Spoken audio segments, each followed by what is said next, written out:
Okay, so this is actually during the day, which is this is different from most of my other posts so far. But I got to some thinking about some modifications to Mekton Z and how Mekton Z can be modified to make it a little bit more along the line, kind of the progression that players might be used to in a level-based system. For those who don't know, Mekton Z or Mekton 2 or all those kind of that one, it's a skill-based game where you have attributes and skills, so like reflex and as an attribute, and then you have a skill like guns, and then you add the two together, roll a d10, and the result is whatever it is. And it's open-ended so that you don't have levels or anything else like that. But I was thinking of ways that you could kind of introduce that to give interesting platforms for the players to work with. What I was thinking of was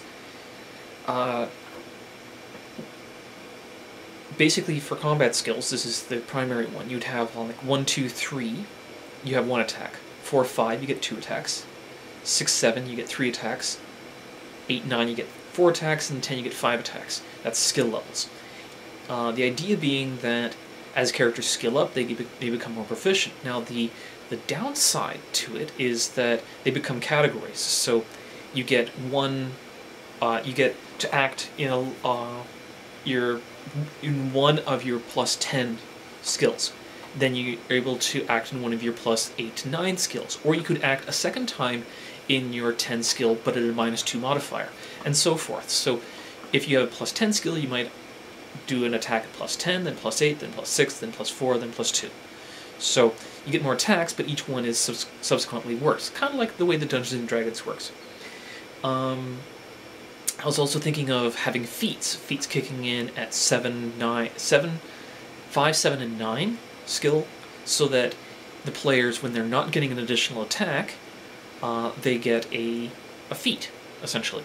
And my initial thought was, well, we could make feats similar to the ones that are in Dungeons & Dragons, but it actually works out fairly nicely with the mechanism that they have in Mekton, or at least Mekton Z. You would, for a total mech ability, something that would be associated with your Mekton piloting or whatever, you get a plus 0.15 multiplier, which can buy you basically 1 level of something. So you can get maneuver verniers, +1 maneuver value, or you can upgrade your power plant.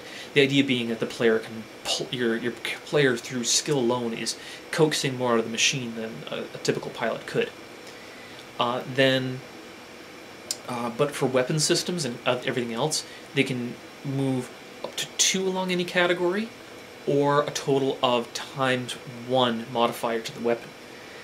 It actually produces a lot of interesting results. I was also thinking about charges, and thinking about the idea and trying to figure out what the costing works out. And it works out to a wand is the equivalent cost of a number of day use per item that's 2.5. So I just rounded down a little bit and I said, okay, you can use a wand's ability twice per day. Then I said, well, why don't we extend this? Extend it out to staves, and anything that costs 1 charge for normal staff, which has 50 charges, you can use that ability twice per day. And anyone that costs 2, you can use it once per day. Any that costs 3, you can once every 2 days. Anything that costs 4, once every 3 days. So you get the pattern there.